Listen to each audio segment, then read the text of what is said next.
Hey guys, welcome back. This is episode 2 of Dear Abigail, and it is actually part 1 of Internet DJs. And we have 2 awesome guests here today. We have Doc Rock from Doc Rock, Metal Shop 101, JB Metal from Castle Blakk Radio. We're glad to have those guys here today. How are you doing today, guys? Rocking. Doing great. It's awesome. And both of these guys are in Pennsylvania, and I've actually been to Doc Rock's show where he's sitting right there in that room, which is pretty awesome. Jay, I haven't got to meet in person yet, but these 2 guys are really important to us at Waiting Abigail because they were the first internet DJs to play us on air on internet radio and also their affiliates. Sometimes being FM radio. So if I say internet radio, I mean the FM affiliates too. But anyways, I'll throw it to Doc first. I met him through Mike Woolsey, who is in another local band, Moonfallen. And he said, hey, you need to send this guy your stuff. We didn't know what we were doing when we were releasing our stuff. So I was like, okay. And then Doc played us, and that kind of started off our relationship or whatever. Again, this isn't totally about us, but we're very connected to these 2 guys just because they were the first to play us. Bad Mind was officially released today on December 1st. So before we get into all the biographical stuff, if you just want to talk about how we first met up, Doc, and then we can transition into Jay. I got your number off the bathroom wall. And hey, man, you want to hear some cool rock music? Call Jay. No, yeah. You had contacted me through, whoever.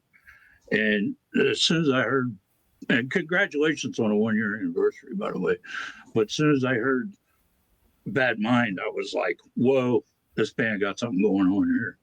And I was right. I mean, every once in a while, and Jay will vouch for this, every once in a while, a band comes through that catches your attention, and you just got to watch them and watch them grow, and you guys absolutely have done that.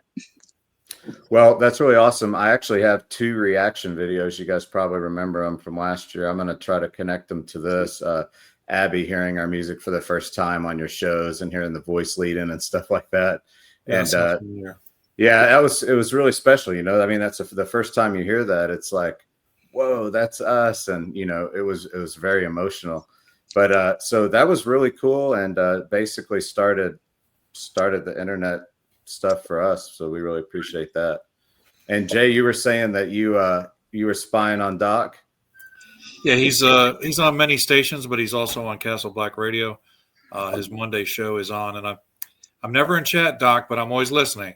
Yeah, I know. I got a day job, so I can't be in the chat room. Right. But yeah, I heard the song, and I'm like, wow, I got to check that out. And he said he had like 1 or 2 songs, and then I contacted you guys direct and go, I got to get this on the air. That's awesome. I mean, is that good that I contacted you the same? Normally, I'll get to it when I get. And I was like, no, I got a show tomorrow. I want to play it tomorrow, so I contacted you right away. Yeah, that's really awesome. Well, let's start with some biographical stuff. While we're still with you, Jay, I know you play guitar. Tell us about just how did you get into this and what musically, start from basically when you popped out of the womb. I turned to the dark side, I guess, about 1982, getting more into the hard rock, heavy metal. Didn't really start playing guitar until late 80s, early 90s. And even then was no lessons, so I didn't really go anywhere. Then after I bought a house in 2004, I reconnected with someone from high school who has an internet TV show about music. And it's Z191 TV. And they play local bands, and they stream it live on the internet, and then they also archive. So from that, I met someone who was a DJ on internet radio, and I listened to his show. I'm like, when I was little, I always wanted to be a DJ. So I'm like, I can do this. So I talked to him because I saw him, once a month for the TV show. So he talked to the station, they got me on, and I just, I was there for a while. It just didn't work out. Went somewhere else. That didn't work out. And then met up with Sandra Newton, Metal Mom, at the second station. And she was like, let's just revive my original station, Castle Blakk Radio. So been doing Castle Blakk Radio for over 10 years. Day one, she made me station manager. And it's just, our main focus is the local indie unsigned bands. Don't get me wrong, we play the big ones, like I got behind me here. But, hearing you guys play, it's been a year. I play you almost every show, and I got 2 shows a week. That's awesome. Thanks for doing that. Well, did you, Castle Blakk was her original project? Yes. She's, if you ever heard of Michigan Death Fest back in the early 90s, yeah, that was all her. That's Sandra Newton, Metal Mom. So she's been promoting, doing shows like that for years. Then she had her own radio station. It was castleblakradio.us when it was original. Then for some reason or not, she just decided, I'll work for somebody else for now, and just, and then got the point working for other people. Just, it's not fun. So she's like, I need to resurrect it. And she brought me on board. And, we've had a lot of people over the years.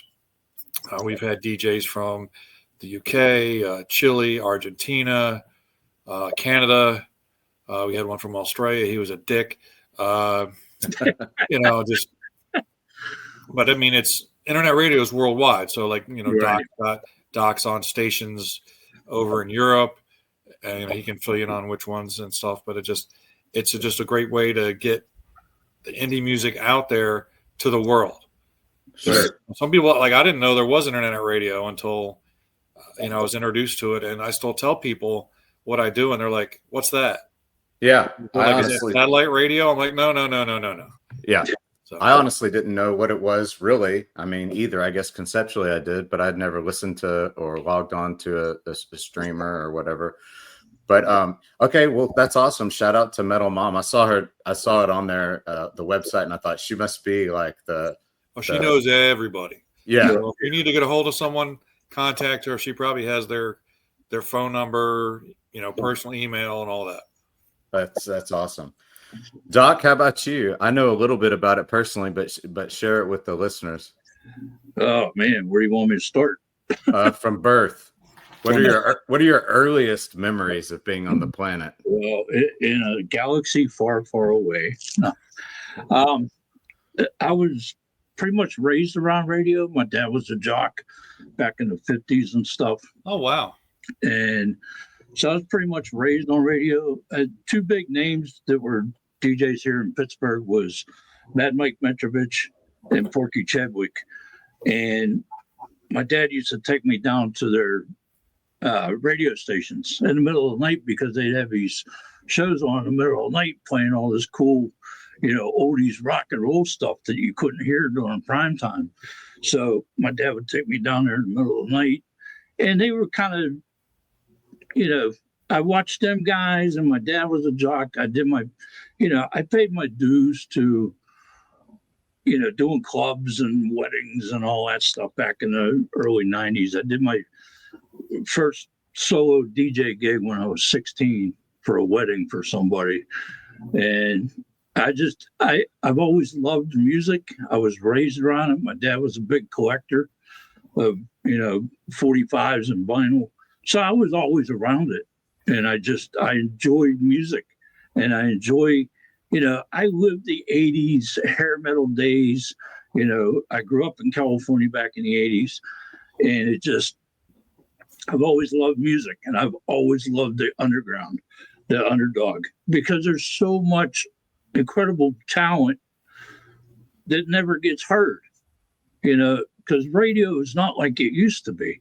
I mean, back in the day, you had like KNAC out of Long Beach, California, that is responsible for a plethora of 80s hair metal bands. We're talking Motley Crue, we're talking Poisons, all that stuff. Now those guys are all common. Now there's a whole another generation coming up, and that's why I love doing what I do. I mean, it gets a little insane sometimes here at the metal shop, but it's just, I always cheered on the underdog and the underground, and enjoy doing what I do. Yeah. I've been doing Metal Shop. Actually started 26 years ago this year. It was like 98, 99. And I was DJing a bar here in the South Hills of Pittsburgh called the Rockabye Cafe. And I was the only DJ that was playing metal. Then all of a sudden, local rock bands and metal bands started bringing me their CDs. And they'd stop in after band practice or whatever to have a beer. And it just kept growing and growing and growing. And it just, I said over the microphone one night, I says, hey, we got to call this something. What do we call this? And they said Metal Shop 101, because it's like going to class. They got to hear what everybody else was doing. It's kind of like a show and tell thing, but the bar has since come and gone. But as you know, James, the original banner for Metal Shop hangs here in the studio. Yeah, so, it's quite incredible being in that building. And I will say this, one thing that's kind of funny, probably a lot of people don't know this, but Jay, I walked up to so I Ubered over because I was there for work for overnight. I, of course, live in Fort Worth. The band's, we say it's based in Dallas, but really we're kind of, all over the DFW area. But I walk up and the Uber drops me off. And you know what Doc's address is? I won't say the street name. His street number is 666. Oh, that's awesome. I made it more metal than that, man. I made it. Yeah, I made it. Here's a funny story about that 666. I think I told you this, James. The original Metal Shop, the legendary Charlie Kendall that started Metal Shop back in the 80s, that was like syndicated on 250 stations around the world. The original address was 666 Fifth Avenue, New York, New York, was the original address. Wow. I never put two and two together until like years later. I was looking through some old archives here and I found Metal Shop's address. And I'm like, whoa, it's meant to be. That's awesome. Yeah, it's very impressive. And I mean, like I said, being there and all the stuff he has on the walls, he has some really amazing relics of just basically a who's who, and also a who's who of the indie, which is really awesome. So yeah, if you could see what Doc's looking at right now, it's nothing less of a battle station. It's absolutely impressive. But so did you ever play an instrument? I tried playing guitar. In fact, I still have my original guitar here, signed by Spider from Power Man 5000. He signed it a couple times for me. But I tried playing guitar back in the day, and I think I can only do like Smoke on the Water. Hey, man, that's a good starting one. That's a one-finger song. Yeah. So I still have the guitar, though. It's still here. But it's signed now, and so it sits here in the archives along with all the other ones. Yeah. So Jay, you've been doing this for long enough.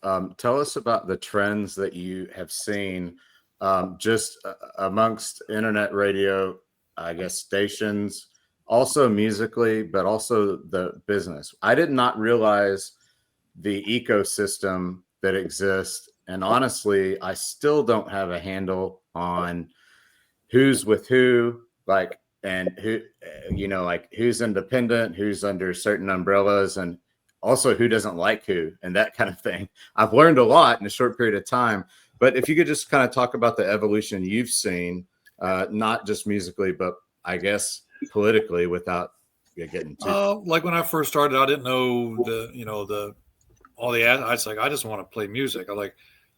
I know a lot of local bands that are my friends that no one's heard their music outside the greater Philadelphia area. So I'm like, I want to get this stuff on the radio, like Orcus and Brain Fart, but plenty of Anvil Bitch, stuff like that. Working there the first, and then just like listening to people, they're like, oh, they don't do this, they don't do that. I don't want to swat the bee's nest, but some stations aren't licensed. And that means you guys, if your music's registered, you don't get your royalties from those stations. Castle Blakk is fully licensed. through all. Sometimes there's multiple layer licenses to cover ASCAP and all the other stuff. So we're fully licensed, so everybody gets their royalties. We don't get paid. People are like, oh, what do you? I said the only perk is interviewing bands, meeting bands. Like I'm friends with, like I've met Tim Ripper Owens. I lost track how many times I've met him, because every time he comes to town, I go see him. I've interviewed him multiple times. I'm friends with Death Dealer, with Cage, Sean Peck. Hey, I know them guys. So like even him, he's always like, oh, I'm at Buffalo, but he's on the West Coast. He's like, I'm going to Buffalo Wild Wings. I go, if I was West Coast, can I come by and have a beer with you? He's like, sure, go right ahead. So Yeah. the upside is meeting and talking to all these great bands.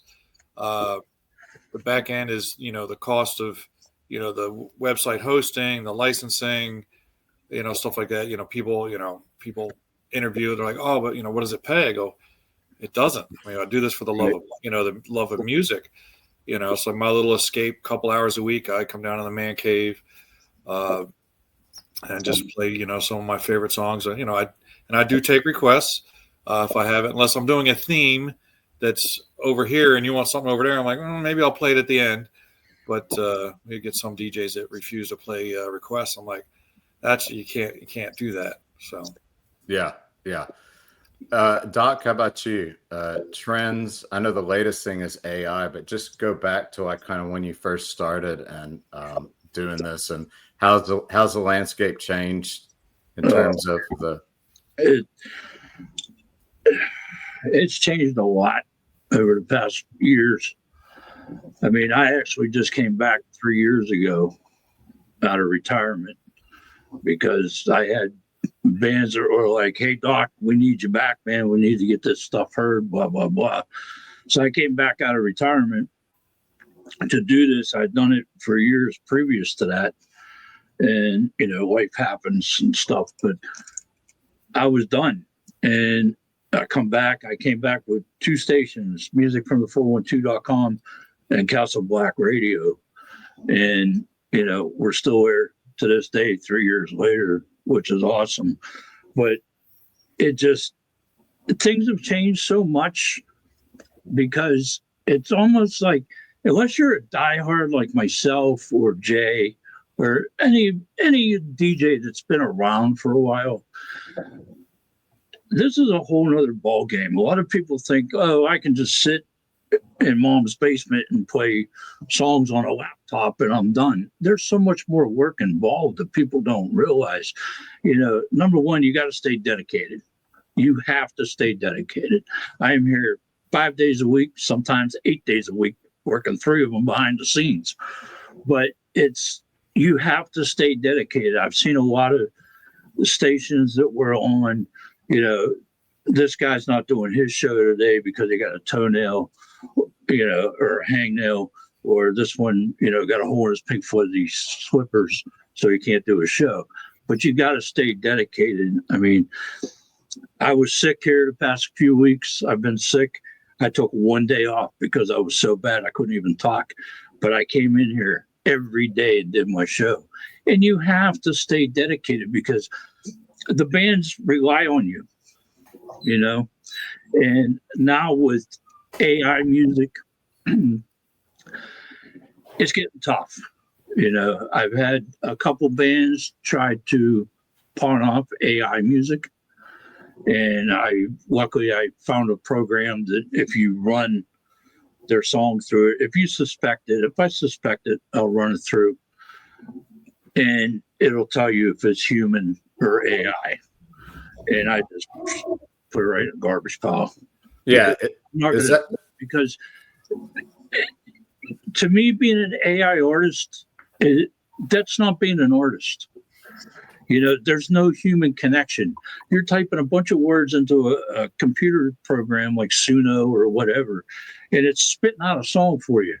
And what makes me mad is right now on the Billboard charts, there's a couple rising AI artists, which makes me mad. That should be disqualified. Yeah, absolutely. I agree 100% because I think AI within the next, I'd say and I'm going to go short. I'm going to say 5 years will demolish the music scene. It's just, it's absolutely incredible. Do I use AI? Yes. I do use some AI programs, for doing artwork or, making a quick sound bite for something.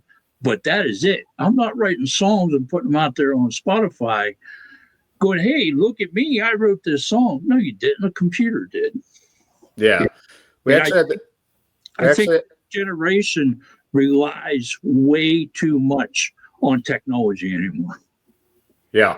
We actually had this discussion. In fact, our first episode was with a local DJ here on a non-com station that we're really good friends with. And actually his dear Abigail was, how do we, and I'm going to paraphrase it because I'll mess it up, but basically, how do we educate the music consumer to tell the difference between AI and not AI, and to get them to choose human music as opposed to AI. And then I remember seeing pop up on your feed, somebody was trying to say something about, don't you use AI for your graphics? Well, you're not trying to be a graphic artist. No. So it makes total sense. Why not? Why would you, spend the money for, that's an appropriate use of AI for what you're doing. Right. But I was wondering, that's what we were talking about last week. Like, there's got to be a detective way of software wise of being able to tell if it's so there is one, and you use it on the music that you get. Yeah, I do use it. I tested it out. I put a band through it that I knew was human. Yeah. For a fact, and it came up like 195 or 100% human. And I put this other song through it, and it came up 99.9% AI. I mean, it's not exact, but it's getting there. And I was like, I threw it right in the garbage. I'm like, I'm done playing this guy. He's done. I had a gut feeling about the guy. I'm not going to say who he is, but I had a gut feeling, and I was right. How about you, Jay? I haven't run into any of that yet.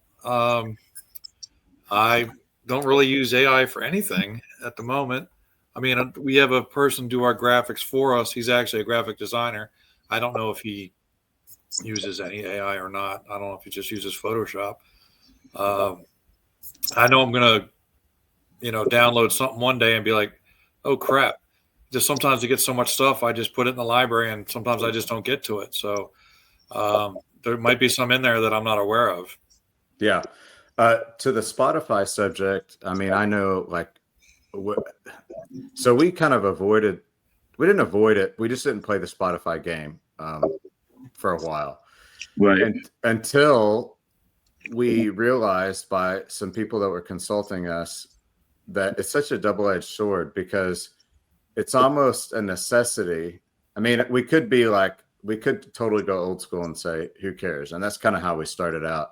But then we realized certain people, selection for festivals, that they look at that. And even TikTok, I was like, how could you evaluate a band by TikTok? Like, I personally don't care anything about it, would never be on it, would never have one.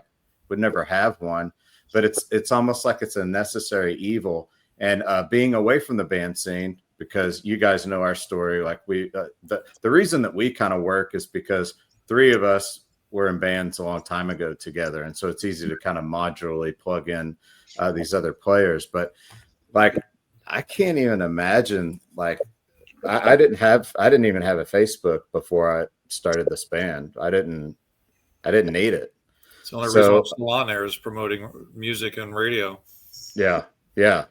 So it's almost like, and I know there's groups out there, and Doc, I don't know, you may be part of one, but there's a big, and I can see a reason for it, the anti-Spotify or de-Spotify the industry, because for whatever it's worth, we all know the numbers and the pay per stream and all that stuff. It's not, but the people unfortunately look at those. But back to my original point, I guess Spotify is in the process of separating and having their own AI section, where if you're a listener where you're like, I don't know, maybe that's like trance music or a dance nightclub music or something, if you're into that and you don't care about it, then go over there and you can go to the AI section. I don't know if that's already in place or they're just working on it because I don't really follow it that much. But that's what we kind of came up with last week, is that they are trying to separate it.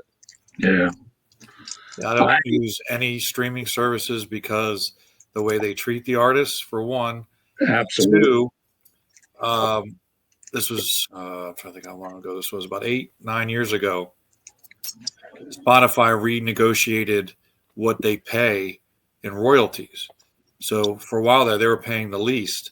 Well, in doing that, everybody else had to pay more, and then the licensing costs doubled. So Castle Blakk Radio was off the air for 6 months because we couldn't afford, because we don't take sponsors. We're not for profit. We don't have any sponsors. We don't have any ads. This is all out of pocket ourselves. So we actually went to work for somebody else for 6 months until the dust settled, and the rates, they're still higher, but they weren't as high after the Spotify renegotiation. So the only thing I use to listen to music is satellite radio. I don't listen to any streaming service, right? Or my iPod, because I'm old school. I got one of the original ones. It's 128 gigs, so I've got 17,000 songs on my iPod. So yeah, which is essentially a Walkman for today. Yes, you don't have to be connected to anything. Yeah, I subscribed to Apple Music. I didn't even really know anything about Spotify at all. And in fact, when I first logged onto it, I was like, this is the most confusing thing ever. Apple Music kind of made sense because Apple kind of makes all their stuff, integrate or whatever. So you just click on, okay. And I use Apple Music. Yeah. And I had a bunch of iTunes in their player. It all works together. So yeah. But I did not realize it. So we have a fan list where it asks for the streaming service that your preferred streaming service.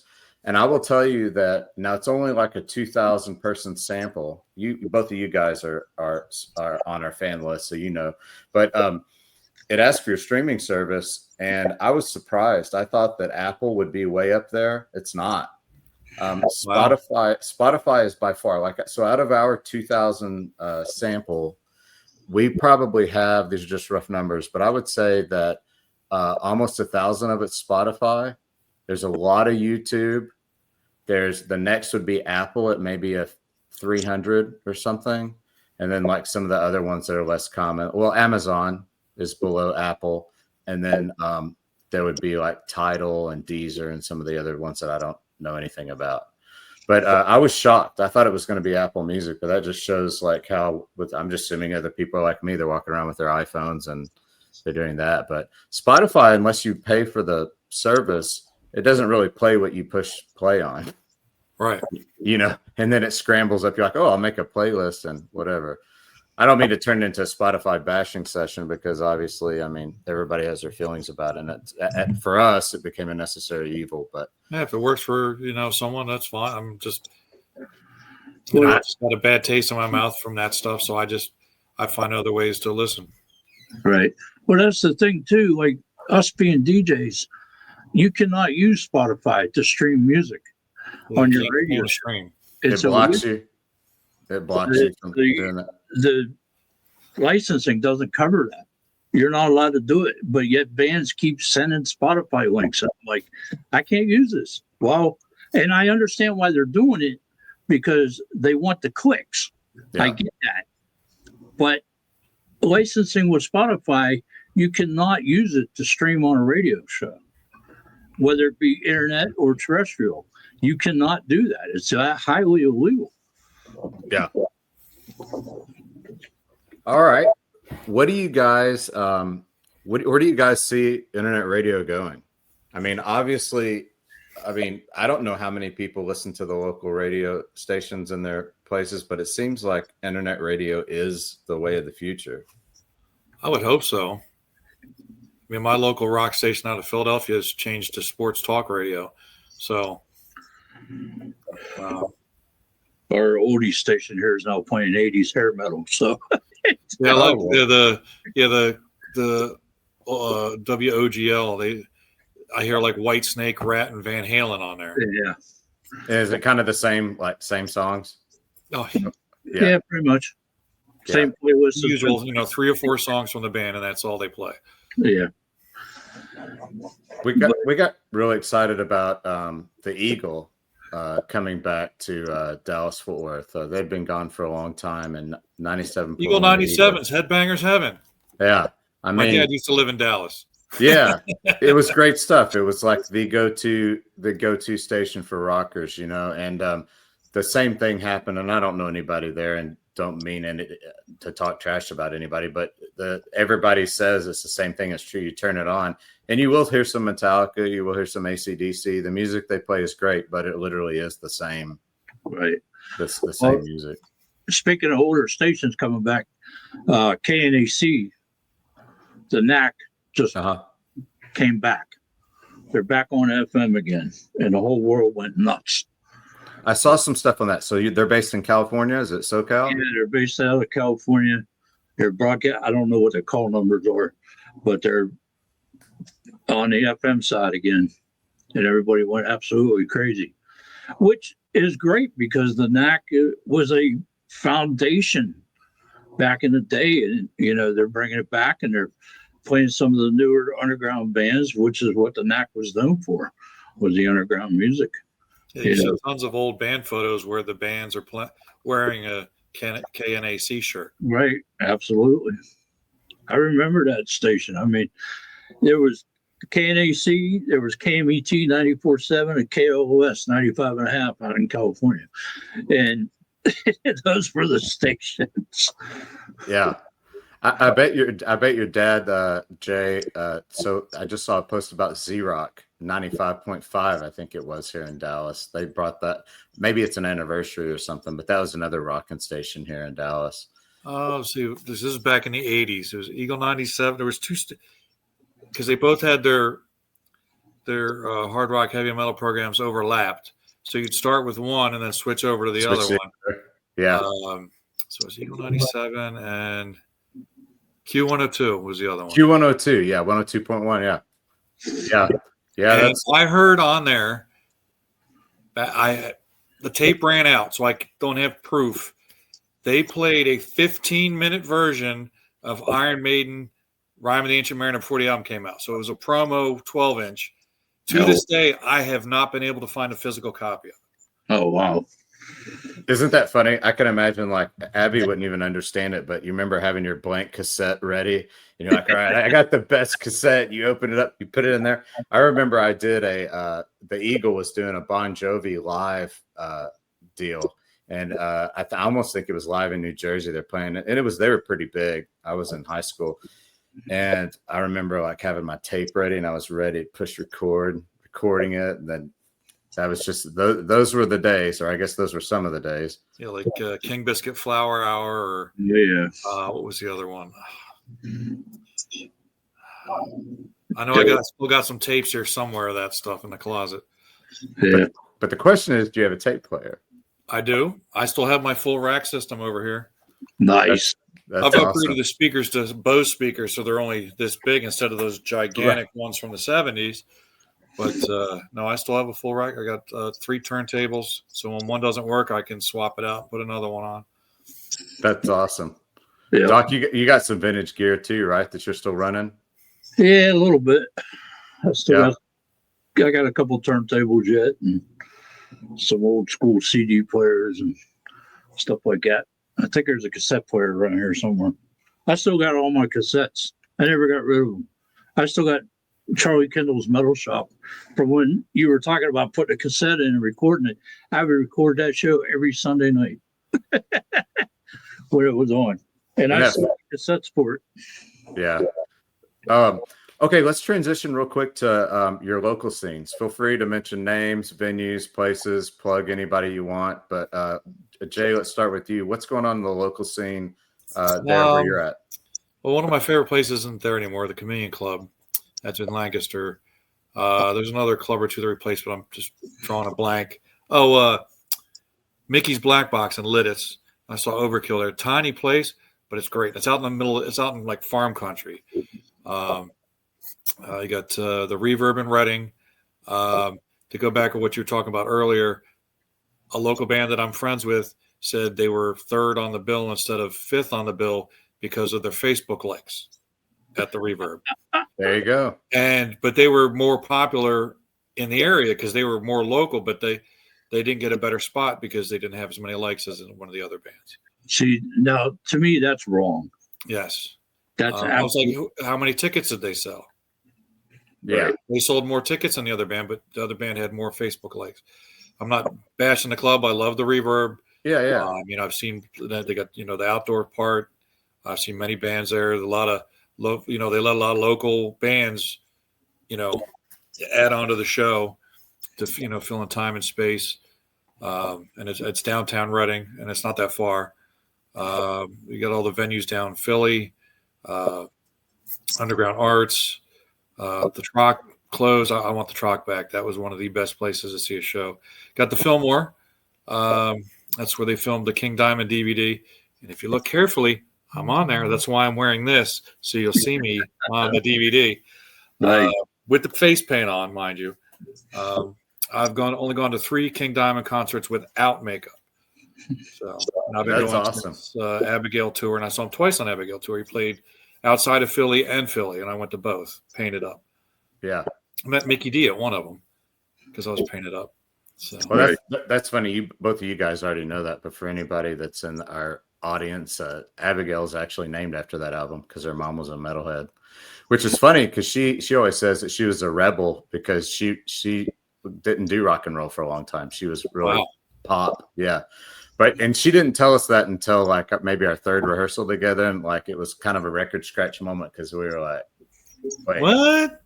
You were named after, because we all went through the phases. We did hair rock, we did Slayer, Metallica, then we went all the way to death metal. And that's our background, myself, the drummers, Heather. And it was like a record scratch moment. It was like, you're just now telling us that? Because she didn't know if we would care, we would whatever. But no, she needs to embrace that. Yeah. So, what about bands near you? Any bands that are hot right now you want to plug? Shit. I know I could get you in trouble. Well, Amble Bitch is an older band, but they just reissued a bunch of stuff, so maybe there's something going on there. One of my other DJs is going to kick my ass because he knows the local bands better than me. Well, that's all right. I haven't been to a show in a while. I'm a little, short on cash. I know a local band out of New York, Held Hostage. They occasionally let me play guitar on a song or two with them. Tom Collier is also part of Fire Rock Music Group, which is kind of like a record label. So check them out as well. What kind of guitar is that? Oh, I'm going to make it worse while you're thinking about that. I'm asking another question. What kind of guitar is that in your profile? It looks like an Explorer type style on one of your social medias. What guitar that's is that? 76 reissue. Nice. Yeah, and everybody wants to buy it. I custom ordered it, so it's a Gibson custom, but the guitar shop only charged me for a standard. So I got a $1,200 guitar for $750. That's awesome, man. Yeah, that's a good profile pic of you. I was like, that guy plays. He's got a real guitar. Doc, that's how about flagship. you? Doc, how about you? Local scene, and I mean, not necessarily local, but I know you know a couple of venues you like there in the Pittsburgh area. Yeah, Craft House being one. It's a nice big venue, and big stage for bands, except for when they have like 4 or 5 bands on the same bill. But Craft House is one. I'm trying to think. 31 Sports Bar, which is owned by Kenny Reggett from the Penguins. And let's see, Mr. Small's Funhouse, which I will be at Wednesday night, this coming Wednesday. I'm trying to think of the other ones. Craft House, 31. Preserving Underground is a pretty cool one too, because Preserving Underground, a lot of the heavier bands, the death metal bands and stuff play there. But what's cool about it is it's an old church. and there's 2 stages. There's like a DIY stage downstairs, and then there's it's straight up old school underground. And then there's a record store in there that has got stuff in there like you wouldn't believe. The wife and I went there one time to see a show. I forget who we were seeing, and I walked up in a record store. And I'm looking around, and she's like, "What?" I said, "We got to get out of here before we go broke," because they got like a lot of rare, hard to find stuff in there. And just it's a cool place. It's called Preserving Underground. It's a very cool place. So, like I said, it's an old church, so it's a pretty awesome place. That's funny. I was in, I think, I want to say Peoria, Illinois, and there was a bar there that was pretty popular, and the bar was a former church. And I mean, they kept it pretty original. Like they didn't change a lot of and so the booths and everything in the bar, it was very cool. We had another church here called the Altar Bar that I thought it was an awesome place down in the Strip District here in Pittsburgh to go see bands. I mean, but it closed down, and now it's back open as a church again. Oh, wow. Wow. The Strip District here in Pittsburgh was a hot spot. And I mean, we had venues like Rosebuds, Metropool, Electric Banana, 31st Street Pub, which was a worldwide known club, and they're all gone. Wow. All gone. And I was just down the Strip not too long ago. I had not been down there in years because there's no sense for me to go down there anymore. I had not been down there in years, and man, did it change. Oh, man. It's all yuppie-fied now. So yeah. And I was just, and it's a shame that a lot of the great venues, especially here in Pittsburgh, I mean, back in the 90s, early 2000s, the venues around here were happening. You could walk into a venue any Friday, Saturday night, and the place was packed with original music. Now, there's a few choice venues around, and they're booking cover bands all the time, and no offense to the cover bands, but it's the same playlist that they're playing on the local radio station that they have been for 40 years. Why? But the thing is I don't know what happened to the music scene here. It diminished. I mean, there's a lot of great bands that are out there that are still making great music that are original, but in this area it's so hard anymore because if you're not a cover band anymore. What's that? A lot of bands avoid Philadelphia now. Right. And the thing is if you're not a cover band anymore, the bar don't even want to talk to you. I have actually seen a cover band open for a national touring act. That's crazy. And it totally blew my mind. I'm like, are you kidding me? I mean, this is a well-known national touring act. And I'm like, you got to be kidding. What in the hell? Yeah. I couldn't believe it. I was in shock. That's really awkward, but I guess maybe they're looking at dollars and somehow it made sense. Well, that's the thing. They want the bands that are going to pull in the people to, drink and everything else. And, Pittsburgh back in the 80s was a hair metal mecca. I mean, a lot of great bands came out here. I mean, Poison, they're from Butler, PA. A lot of great bands came out of here.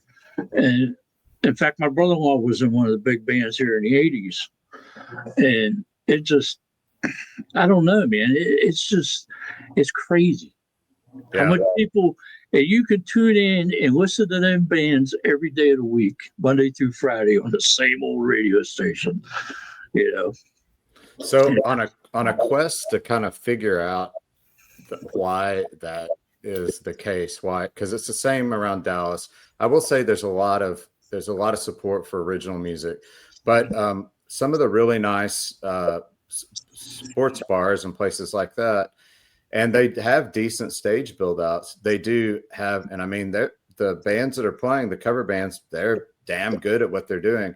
But I was asking around, kind of what the appeal of it was, and the answer that I keep getting is, it's like you have the nostalgia of music that you listen to.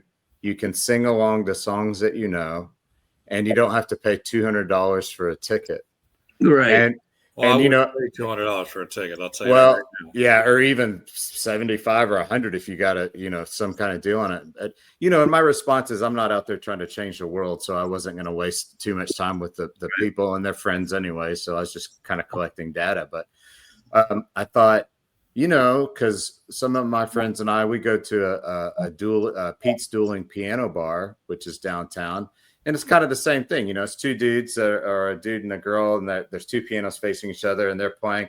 And they may play Bon Jovi in one deal, and they may play Taylor Swift or some other random whatever. And it's kind of an interaction or whatever. I'm like, yeah, I kind of get it, because that's fun. You're there, you're drinking, you're with your friends, and you're singing along. And they're like, oh, we know this one. Garth Brooks. They'll play like, a metal song. They'll play Enter Sandman on the piano and whatever. And then all of a sudden the waitress just pulls out a guitar and plays a solo. It's kind of a good act they have, but yeah, it's a really interesting thing. And it's a lot of people complain about it. A lot of the original bands complain about it. And I think it just comes back down to the dollar again. They're getting people through the door, and people are spending money, buying, the world's changed. The consumer is it's a very instant gratification, easy type of thing. I guess it just goes back to a societal thing that we're going through. Right. We just had a band get back together here after 35 years. Wow. They got back together. They played at a venue in Wheeling, West Virginia called Celebrations. The band is called Screamer. They got back together after 35 years. One band, no opener, sold the place out at 500 people. Wow. Awesome. And I know the lead guitar player very, very well. And I was at that show. You would not believe how many people traveled. There was people there from Florida. There was people there from, deeper down south in West Virginia, Ohio. They all came up there. I mean, when I saw people there from Florida that I knew, I'm like, what are you in town visiting people? And they're like, no, we drove up for this. Wow. And they sold out at it was like 400 or 500 people. That's awesome. It was an incredible show. And it was like they picked up right where they left off 35 years ago. That's awesome. Well, tell them next time they're going to do that a band from Dallas that would fly up to open for them. I will. No, it's really funny. On our fan list, we actually have there's a lot of people from Pennsylvania that are on our fan list. Like when I sort it from by state or whatever, there's a lot of people in Pennsylvania. I don't know if they'd come out to a show or not, but they're definitely supportive in terms of buying stuff and listening to our music. So that's cool. Oh, I thought of a local band that if I don't mention them, they're going to kick my ass. Yeah. Nail Bite. Okay. Yeah, Nail Bite. They're a young band. They're like 22 and younger. When I interviewed them, was it 3-4 years ago now? The female singer was only like 16.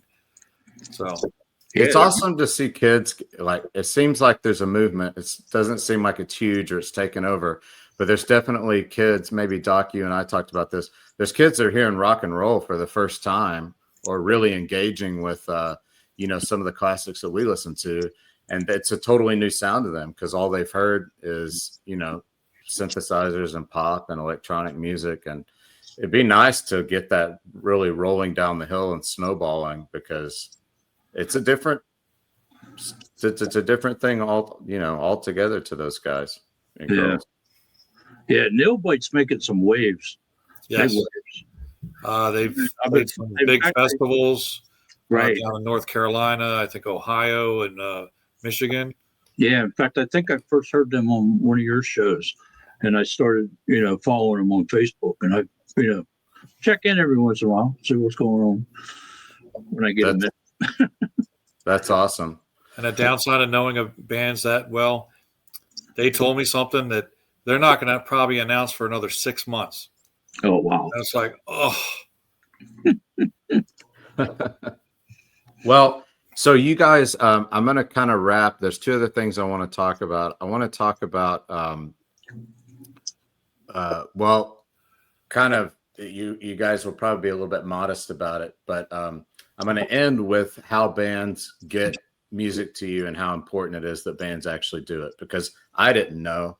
And I can tell you that if we were able to get all of our fans in one place, there would be thousands and thousands of people there. And I've really realized the importance that it holds if you want to get your stuff out there. But in terms of you guys, the two of you, would you guys say, because this is what other DJs tell me, if they're being honest, like the other DJs that I talk to, like you guys are pretty prominent, like kind of godfathers of the internet radio scene.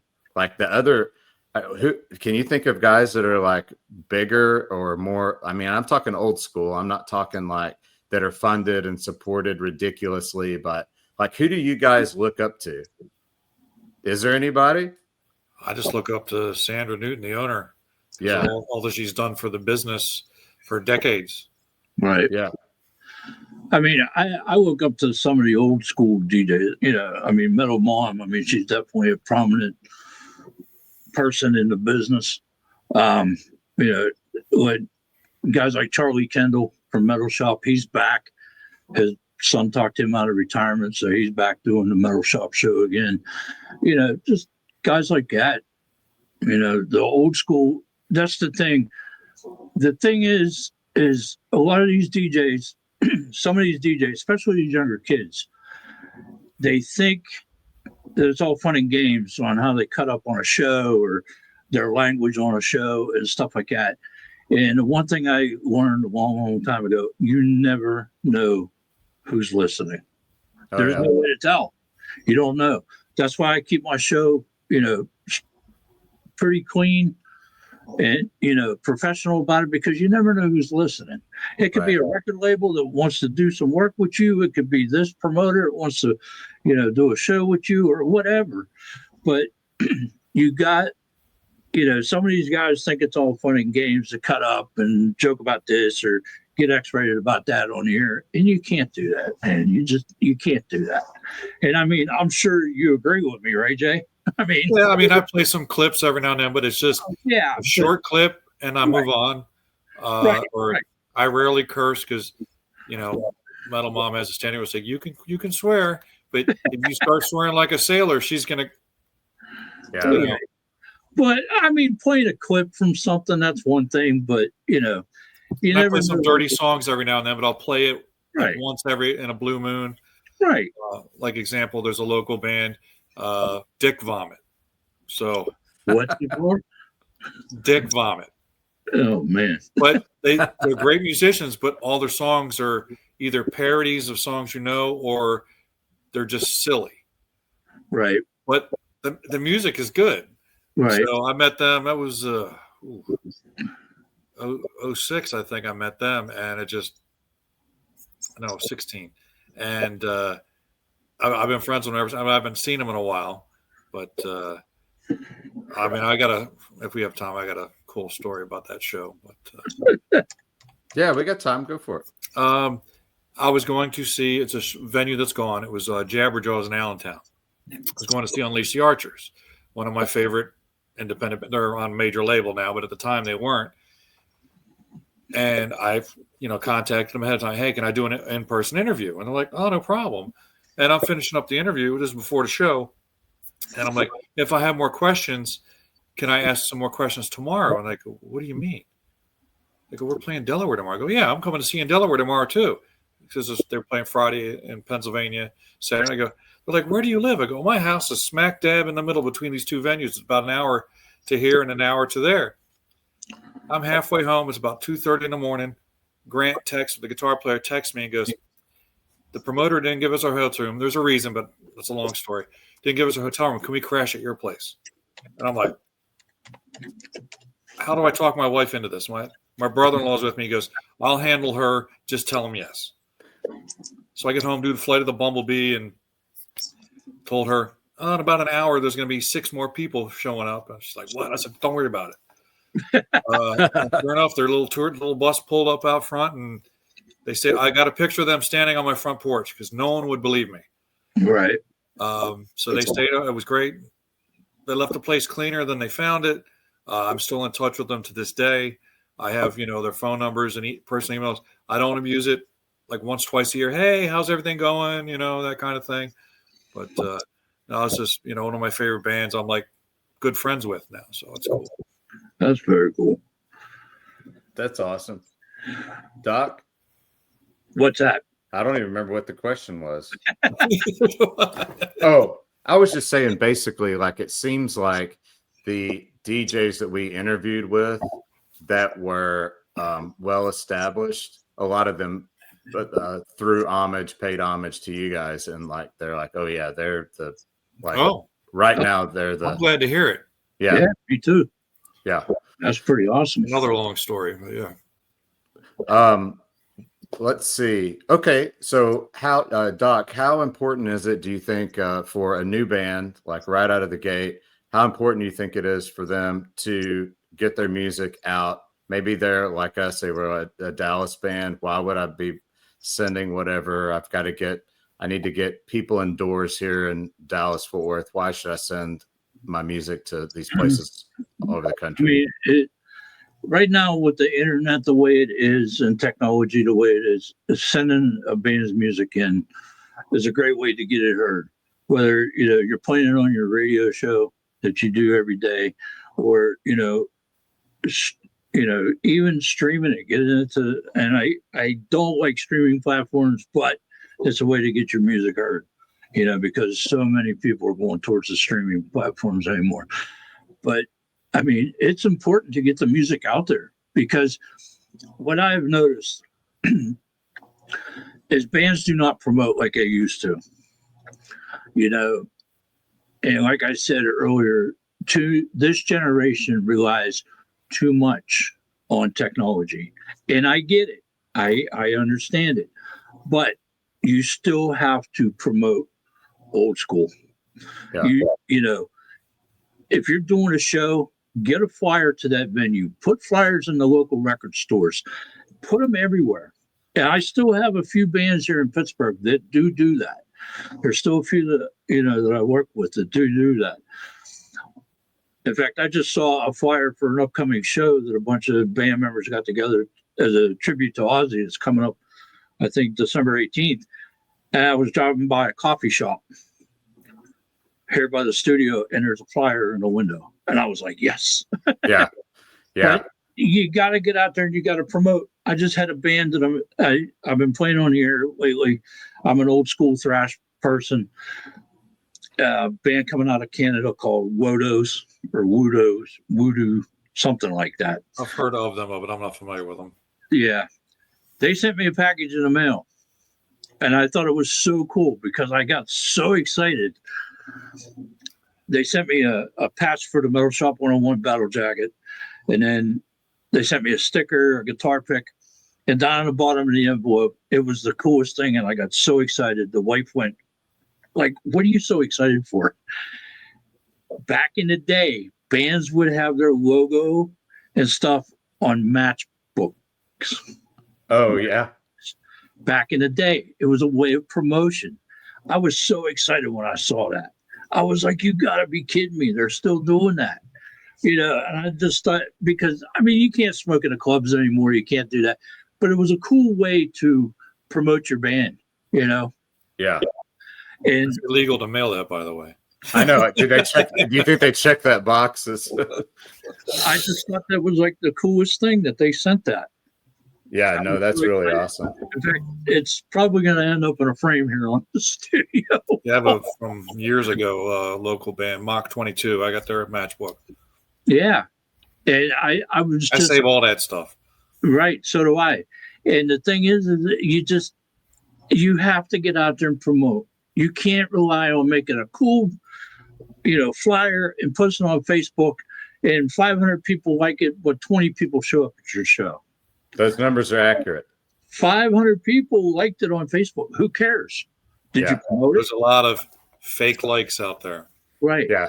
And the thing is, too, is a lot of these venues with the exception of a few, they don't promote either. Yeah, they expect the bands to. No, the venues need to promote too. They need to either put it up on a marquee, they need to put it on their Facebook page, whatever. Hey, we got this show coming up, blah, blah, blah. And the funny thing with the Screamer reunion, after 35 years, they made one post, no flyer. Screamer reunion. That was all that was posted on Facebook, and it's sold.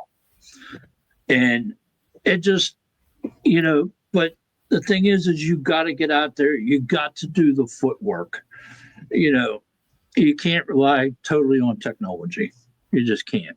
Yeah, this generation doesn't, obviously we were in the 90s, we were going to Kinko's and printing out hundreds of flyers and putting them on cars at the mall, at the venue, going to shows, passing them out, that kind of stuff.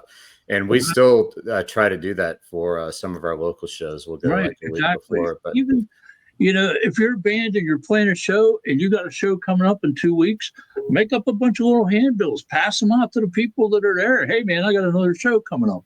Stuff like that. I mean, I have business cards now, but when I first started Metal Shop back up on internet radio years ago, I would go to these venues with handbills, little, 5x7 handbill with Metal Shop on it and blah, blah, blah. And I'd pass them out. I don't know how many hundreds of them I passed out. I went to shows like every weekend, just trying to get the name out there, because people remember that stuff. Oh, yeah, for sure.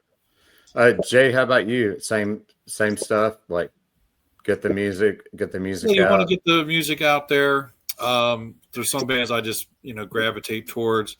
There's others, they have a real nice EPK, electronic press kit. Right. Absolutely. Like, here's a good example. We get stuff, same as stock, through, certain channels. Both he and I, unbeknownst to each other, I heard him doing it today. We are both promoting the Bangalore Choir Alcatraz Girls' School Tour in Europe, and we're in Pennsylvania. Right. But we've been playing all the band's music, and they sent new stuff in, and the bands have been responsive. Like, I've chatted with what's the guy from Bangalore Choir? David Reese. I've been chatting with him through Facebook Messenger, and then Alcatraz, because a new album. I was like, I got to start playing this, and they're the second band, not the first, the second band. They sent in video IDs. Yeah. Hey, this is so-and-so. You're listening to Castle Blakk. It was the actual video IDs, and Sandra posted them on our radio station. I should probably post them on my page too, since I'm the one that got them.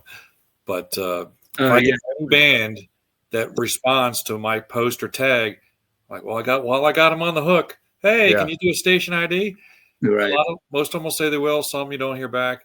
And be patient.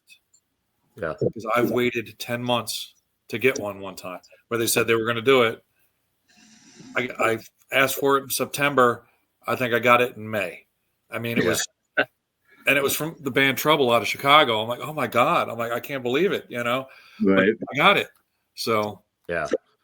Yeah, we're either really good or really bad about that. There's a lot of places that we owe station IDs to. And the problem is, I have to corner Abby and get her to do it because nobody wants to hear me do it or see me do it. Like, they want to hear her do it. Well, I mean, all the artwork is her. Her name and the logo. It's all by design, But that she's the center. Not that you couldn't do a group one, you're like all talking at once. Yeah. Or saying, hey, I'm this, I'm that, and then have her or wrap it up or something like that. Yeah. So go ahead, Doc. The thing is with bands, if you're trying to get your music, and I'm sure Jay will agree with me, when you're trying to get your music out to a radio station, whether you send it to Jay or to Metal Shop or whatever, you got to include information. You have to include at least a bio, something. Facebook link, something. Right. Facebook links, something to give us information to go on. Just don't. I get so many emails of bands that just send in, hey, this is my new track. I'm a band from Chicago. And it says track 1. Yeah, track 1. It doesn't tell me the name of the song. And that's the worst thing. Bands, if you're watching this, tag your music. Tag. The metadata is important. If you want your royalties, fill out the metadata. Yep. I've had a promoter. I said, look, You don't have to do it. Tell the people to send. Just all you got to do is look at it. If it's not right, ask them to fix it and send it back to you. Right. The promoter stopped sending me music because I asked her to fix it. See, that's ridiculous. And I had one promoter actually stop sending me MP3s. He used to send me a real nice page with everything, and he stopped sending me MP3s. I'm like, what's all these Spotify links? He goes, the bands think I'm giving their music away. I'm not allowed to do that anymore unless you specially request it. I'm like, that's not right. I'm like, Spotify links are useless. And I sent them the whole printout about Spotify. I get the same thing. They won't respond. That's all. We sent you what we sent you. That's what you're getting, and they move on. Right. Yeah. That's a shame. And they don't get played, and then they don't get played on your station. And that's what boggles my mind is I don't know how, like these TikTok DJs that are on now, that's a big thing late at night, how they're getting away with streaming Spotify. That's all they do. I mean, there's one guy I follow on TikTok, and he just has a whole Spotify list of all these bands playing. I don't know how he gets away with it. It's just crazy. Yeah. That'll be coming to a close. So I know on YouTube they pull that stuff down. So yeah. Right. So, for example, a local singer from a local band did a duet with the guy from Winger. So she's on stage singing with him, like he invited her up. So she posted the video of her singing the song with him, and YouTube keeps pulling it down and Facebook keeps pulling it down. Oh, wow. Yeah. I'm like, he invited her up there. Right. I think we need to open up I think there needs to be a rock and metal like Facebook platform for just us diehards, because Facebook anymore is getting a little crazy too. They stopped me for like 3 days. I couldn't tag nobody. I couldn't do nothing. Yeah, I'm in the middle of my show tagging as I go because I could change my format halfway through, but just by a request changing the direction of the show. And then it won't let me post at all. Right. Yeah. I posted too many things too quick. And then I put in the tech thing and I go, the band wants me to let them know I'm playing their song. They send it to me and they want to know when it's playing. And you're preventing me from doing it. Right. Did you ever get a response? Usually I don't. Oh, you never get a response. I don't think a human even sees it. That is one thing that I will say. So it gets like when Doc and Jay were the only people playing us and a few other people that jumped on early. It was pretty easy to keep up with, thank people, recognize it, share posts, things like that. But the same thing happens to us. We get blocked out. I'll get blocked from Facebook. And it's always the worst time to get blocked from posting. Like somebody's playing us for the first time. It's a new relationship with somebody and they're finally playing you on their show. And it's like, damn it. I just got blocked. And if you type a long one, I'm sure you guys have done that. You put in a lot of typing. You're like, and then you press send and it doesn't tell you until the end. Like, hey, spot me the half hour I spent like writing this. Exactly. You have to start copying and pasting it into Word so you still have it. Yeah. But I appreciate you posting all the shows and stations that play your music. Man, so let other people know where to listen to. Right.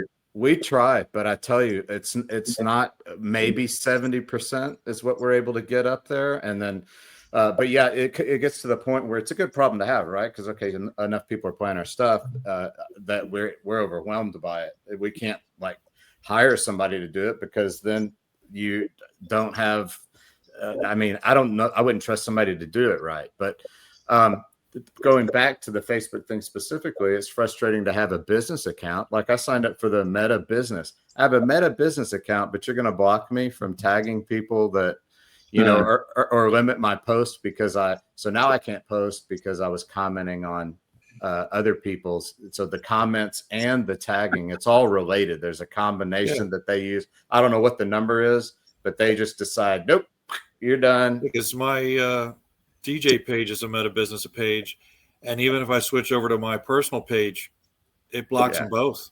Yeah, it's like we're not spamming. It's all AI. There's damn technology.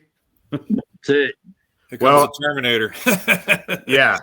So, but we could agree, as to wrap that topic up, we could agree that it's industry standard practice, at least in the internet radio world and otherwise, that bands should be sending tagged MP3s to your email address. Do you prefer the actual entire file itself, or do you want a link to like a Google Drive or a Dropbox? Either. Yeah. Sometimes it's easier just to have it on a Google Drive or a Dropbox. That way they have one link and everybody can go. And like I know with a Dropbox, they can see who's going in and out of there to get what's in there. Yeah. Yeah. So y'all aren't opposed to that. Well, I tell everybody locally, because we've got some good bands down here in Dallas, and you know, I don't know if they're not sold on it. They don't think that anything will come of it, but they don't really put their stuff out there, and I'm trying to encourage them to, because there's bands that need to be heard around here, and we'll put your links down below. So if you guys will just message me, I don't know if you want it emailed or you want it whatever, but we'll put the email addresses so they can submit the music to you. Okay. That I'll set you everything in Messenger. Okay, perfect. Yeah. Well, guys, we appreciate it so much on behalf of the whole band. I mean, like you guys were the first people to play us, and we really appreciate that. I had no idea. If the music sucked, we wouldn't be playing it. So well, there's nothing cosmic going on there, but it's not. That's like good stuff, man. We like the direction that it's going, and we're having fun doing it, which was the number one goal. You got to have fun doing it. Like, yeah. And with me, you know, we don't get paid. You know, we try to have fun along the way when we can. Yeah. So, but it's just, that's what it's all about, is having fun. But the band, you know, you got to get out there and promote. You got to, you know, and send in properly tagged. Properly tagged. And if you don't know what properly tagged is, that's fine. You can look it up, have somebody do it for you. Chances are you have a friend that knows how to do it. And some people, you know, they send you a wave or a FLAC or something. That's fine, as long as it's tagged.